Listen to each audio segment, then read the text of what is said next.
opportunity to talk to you guys today. The topic of our talk today is IoT from an attacker's perspective. Today's talk is structured in a way to show you guys what IoT looks like from an attacker's point of view. Let me start off by giving you a quick introduction of myself. I have been performing penetration tests for quite a few years now, and I have carried out a variety of engagements across the globe. I currently am a member of ECSA Review Board and ECSA Scheme Committee. I also hold ECSA V9 and OSCP certifications. The kind of engagements that I carry out on a daily basis include web application, mobile application, and network pen tests, along with source code reviews. I have also indulged myself in researching vulnerabilities in Linux kernels and a variety of container technologies. I was intrigued by IoT and the underlying concept, and I've started venturing into IoT and embedded software in the recent past. The agenda of our talk today is to show you guys what IoT is and also take a look at the underlying components. This talk will also help you guys understand the attack surface an IoT solution opens up and how an attacker would try to leverage these entry points to compromise the solution. IoT has grown pretty significantly in the past few years, and recent research shows that it could be a $7 trillion business by 2020. IoT has reached a certain maturity level where it is now being used in home automation, healthcare, transportation, and various other industries. This slide should give us an idea of the kind of connected world that we live in right now. The use of IoT in home automation means that physical things such as lights, window blinds, coffee machine, TV, refrigerator, etc., could connect with each other, could communicate with each other to perform tasks in a synchronized fashion. Example, you could create a routine where the window blinds would go up at sunrise and the TV would start playing the news and the coffee machine would start brewing your coffee while the audio system in your bedroom would start playing your favorite music. IoT has also found its way into the transport and mobility space. For instance, an automated parking system is now a thing of reality where all the driver needs to do is park his vehicle at the entrance of the garage, and the parking system would then go ahead and identify a vacant spot in the structure and park the vehicle at the allocated spot.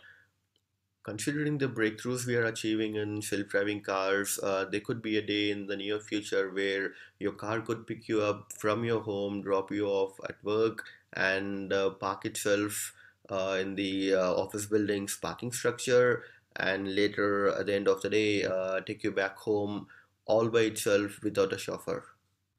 Healthcare has started to apply IoT to build 24/7 patient monitoring systems where the patient does not necessarily have to stay within the hospital to get the kind of IoT is starting to see a similar kind of applications in other manufacturing industries and smart cities as well.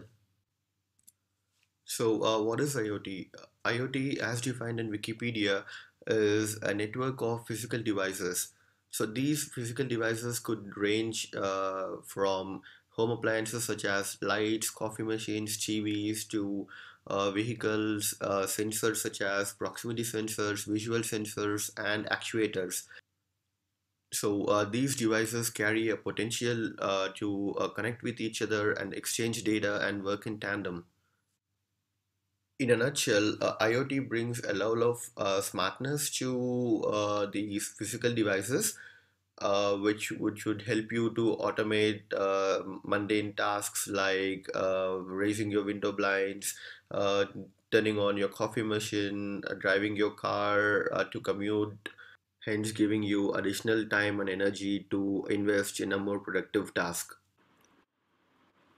Let's now take a closer look at a typical IoT architecture. The screen shows the architecture diagram of Samsung SmartThings. This diagram shows us the various components that go into building an IoT solution. The sensors or devices collect data from the physical world and then send the collected data to a hub installed within the premises. This hub needs to speak the same language as the devices. For instance, here we could see that these devices communicate via Z-Wave and ZigBee protocols to offload data to the hub. The hub then connects to Samsung's cloud services via the home router. The cloud servers do the heavy lifting here as the connected devices often lack the required processing power. An IoT solution usually comes with a smartphone app to help the user set up and control the device, while the cloud servers take up the tasks such as onboarding of the device, authenticating services, and processing of the voice commands. Third-party interaction is pivotal for cross-platform applications. From this diagram, we can see that Samsung smart home devices could be controlled through the Samsung app, Google Home, or Amazon Alexa. The commands sent via these third-party controllers are routed through the SmartThing cloud servers to the Samsung hub after checking the authenticity of the connection, which then issues the command to the connected device. This is only possible because Samsung, Google, and Amazon chose to share data with each other through APIs. As we saw in the previous slide, an IoT solution typically consists of these components shown in the figure. Hardware devices would require to run some toned down version of an operating system in order to equip the device with connectivity from a software standpoint. The solution usually comes bundled with a mobile application or a web application to set up and control the device. The hub, as discussed in the previous slide, would be installed in the home network within the premises. Network is fundamental to establish connectivity between the things. Majority of the devices connect with each other via some kind of wireless protocol such as Wi-Fi, Z-Wave, Zigbee, Bluetooth, etc. While the hubs and certain devices could also be connected to the home network via Ethernet cables. The cloud infrastructure of any IoT solution is the backbone of the setup.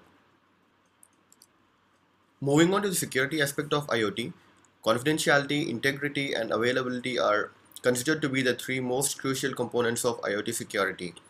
Confidentiality is the state of being secret, meaning the data in transit and the data at rest are required to be protected from attackers at all times. Integrity is the state of being unmodified by unauthorized entities. Integrity checks ensure that the smart devices are controlled only by the product owners. Availability is the state of being available to authorized individuals. So all the smart devices in our lives don't hold much of a value if they don't respond to our commands today.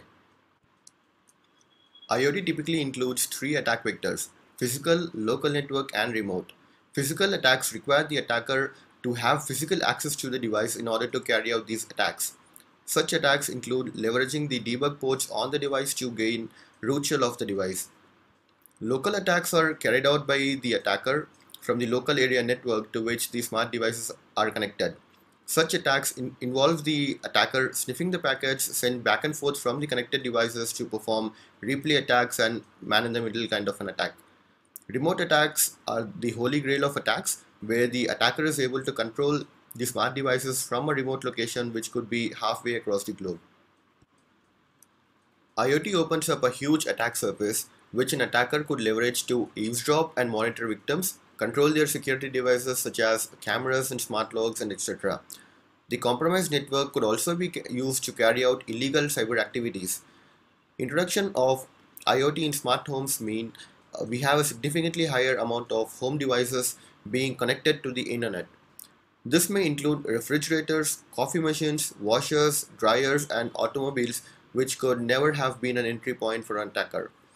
Due to the sheer number of connected devices and the origin of such devices, it is quite common for consumers to not update their device softwares or firmwares to the latest version. It is also quite possible for consumers to install inexpensive devices from untrustworthy vendors who could have backdoor accounts set up to connect to the devices remotely, mishandle the consumer data, or simply stop providing security updates, leaving the device and the network it is connected to highly vulnerable to cyber attacks. The attack surface of an IoT solution includes the hardware of the device, the firmware of the device, the device's memory, the device's local storage, the operating system, and the Linux kernel that the device might be running on, the software update mechanism, the communication network, the web interface, mobile application, the cloud infrastructure, and third-party interactions. Let's take a closer look at each of these attack surfaces in the upcoming slides. A device or a thing, as explained in the previous slides, could be an embedded device, a sensor, or a hub connected to the IoT network. Devices, sensors, and actuators collect data from the physical world as well as act upon receiving commands. Sensors play a key role in setting up routines and automation, including adjusting the thermostat based on the data received from the temperature sensors, turning the lights and TV on or off, or even trigger the security alarm in an event of intrusion, which could be detected with the help of data provided by the motion sensors. Hubs act as data aggregators where they collect data from these devices and route them to the cloud servers for data processing. Hubs are also responsible for sending signals back to the right device based on the commands issued by the user. The common entry points leveraged by an attacker to penetrate into an IoT solutions are debug ports such as JTAG, UART, SPI, and I2C. The entry points could also include vulnerable services running on the device and the lack of TLS during communication and the missing of security patches. IoT devices often ship with Linux kernel and operating systems, including utilities such as BusyBox.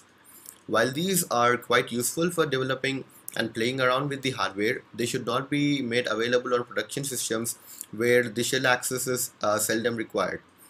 UART interfaces, on the other hand, often enables physical attackers to access and alter the IoT devices by bypassing regular authentication mechanisms via serial connection. In addition, UART interfaces tend to grant root access to the users far exceeding the permissions of regular users. So an attacker would typically require physical access to the device, tools such as bus parrot or jetagulator to directly interface with the device, and a laptop with debuggers, and of course lots and lots of cables.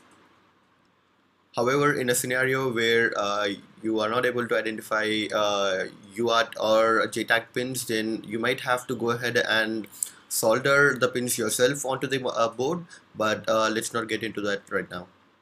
So there are a plethora of tools out there which could help you connect and interact with the devices directly. Let's take an example of JTagulator and see how one could use it to interact with the device's interface. So the JTagulator comes with its own terminal interface. All you need to do is identify the UART pins properly and connect them to the JTagulator, which would in turn connect to your computer. Then you need to key in the voltage rating of the device, the baud rate, and the channel used for communication. So the JTagulator could also attempt to identify these values for you, making your life easier.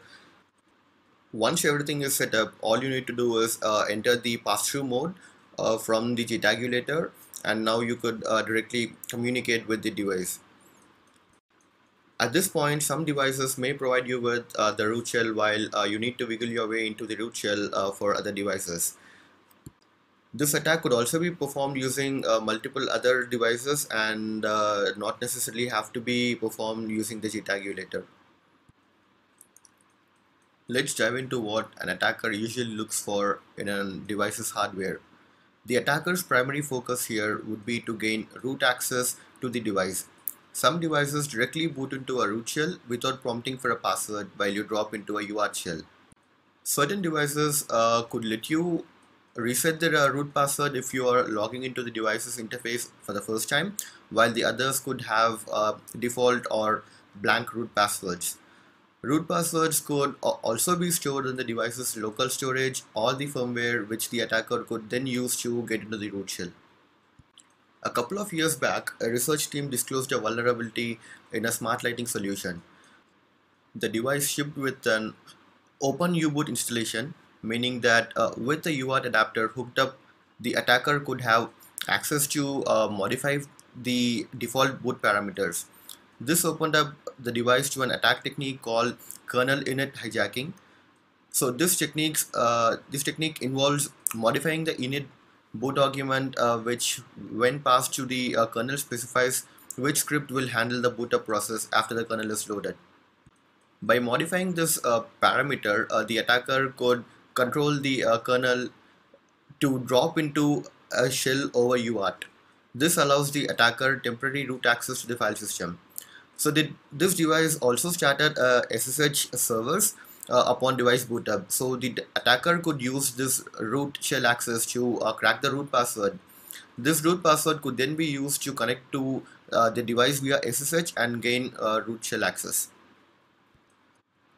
A similar kind of vulnerability was identified in a smart hub, where the attacker would short out the data pins on the NAND while the kernel is being read from the NAND flash by the bootloader. This causes the U-boot to drop into an interactive shell over UART, since a valid kernel could not be read. The bootloader will default into an insecure configuration mode. From here, the attacker could alter the kernel arguments, resulting in the device being booted into a root shell. The attacker would also attempt to extract the firmware from the device and perform modifications and try to flash the malicious firmware back to the device.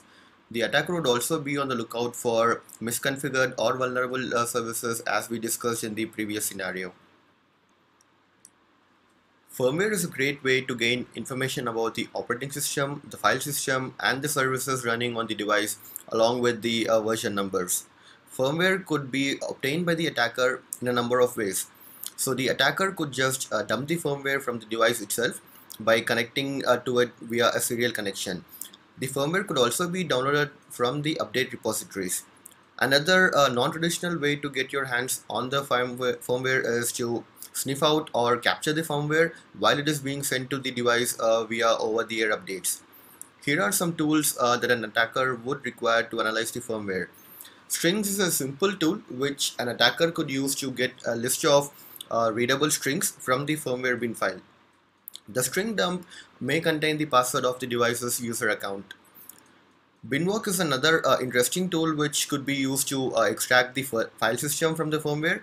The attacker could then traverse through the file system to look for vulnerable services, insecure file and folder permissions as well. The attacker would also attempt to modify the firmware by including backdoor access to the device and flash it back on the device. In an event that the device does not check for signatures prior flashing the firmware, the attacker now has an exploit technique which could be used against the devices installed globally. First thing that an attacker checks for in a device firmware is to see if the firmware dumped from the device is encrypted or not. If the firmware is not encrypted, then it opens up a lot of possibilities. So as discussed earlier, the firmware is a great source to obtain sensitive information such as hard-coded credentials, encryption algorithms, and cryptographic secrets. The firmware could also include certain sensitive URLs which an attacker could try to force browse from the web interface. The attacker could also get an insight on the services running on the device and check if the services are vulnerable to non-exploits. These services could also be checked for security misconfigurations. The firmwares could also contain executables which the attacker could then analyze to identify for issues such as buffer overflow, which could result in remote code execution. Insecure data storage is a huge security concern in IoT as well. Similar to mobile applications, IoT applications could also store unencrypted sensitive information such as the user credentials, PII, cryptographic keys, etc. in the local flash storage or the external SD cards. In some cases, the devices may initially download the firmware updates onto the SD cards from the internet and then install it onto the device. An attacker could potentially swap this firmware update with a malicious update and then trick the device to install the attacker's firmware. Flash storage and SD cards may also contain the configuration files with insecure file and folder permissions. An attacker with a non-root shell access could then leverage this to modify such files to elevate their privileges or compromise the system with just the privileges that they have. In the previous slides, we talked a great deal about hardware security. I would like to emphasize that although hardware is a significant attack surface, IoT security extends to other areas as well, which we will be covering in the upcoming slides. With the rapidly growing IoT industry and a lack of standardization in the operating systems that each device use, uh, OEMs started to develop their own custom operating systems. OpenWRT, Contiki, FreeRTOS, TinyOS are a few such IoT operating systems. To fit in the small footprint of the device, security often takes the backseat while such new operating systems are being developed. A recent attack targeting IoT devices named Mirai was caused due to the exploitation of a known vulnerability in the operating systems used by dozens of closed-circuit TV cameras and DVRs. Mirai is a malicious program that replicates itself by finding, attacking, and infecting vulnerable IoT devices. It is considered to be a botnet because the infected devices are controlled via a central set of command and control servers. These servers tell the infected devices which sites to attack. Mirai botnet was used to carry out distributed denial of service attacks against OVH and DIN with traffic reaching a staggering 620 gigabit per second. Kernel is an equally important entity to be checked for security gaps. You could use a kernel system call fuzzers such as a syscaller to identify flaws in the kernel and write an exploit code for the identified vulnerabilities.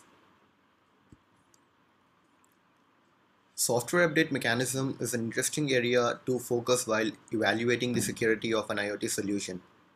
Devices usually receive firmware or software updates from the vendor in an over-the-air fashion. Such an update mechanism involves the device downloading the update from the internet. An attacker could attempt to perform a man-in-the-middle attack and push a malicious update onto the device if the updates are pushed over insecure connections or misconfigured TLS implementation. Some devices require the user to update the devices via a USB drive or their mobile application. Attackers could plug in a USB device with malicious software update and then trick the device to install the update if the device does not validate the integrity and authenticity of the update. Typical communication protocols include Wi-Fi, Ethernet, Zigbee, Z-Wave, Bluetooth, NFC, MQTT, radio frequency, REST, cellular, etc. The network packets can be captured using tools such as HackRF1, Ubertooth1, Bluetooth Sniffer, and Alpha Wireless cards. So, from the software standpoint, Wireshark could be used to capture the packets being transmitted in the network, and the same tool could be used to analyze the captured packets for sensitive unencrypted data. The communication within the IoT ecosystem may be insecure if attackers are able to sniff, analyze, replay, and extract sensitive information from the communication. Since IoT is a new and evolving technology, many IoT protocols do not define proper security mechanisms, and vendors might implement default insecure modes. A Bluetooth smart bulb was compromised recently in a similar fashion due to insecure communication. This bulb receives GAT commands and requests. The attacker captured the HCI log from the mobile device which was used to communicate with the smart bulb. Upon opening this log file in Wireshark, the attacker could see all the requests made to the smart bulb. With enough data in hand, the attacker could understand which request does what and could replay these packets in order to turn the light on or off, and could also change the color of the light. So the attacker generally looks for unencrypted data transmitted in the network and analyze the packets to obtain sensitive or any useful information that the attacker could use against the device.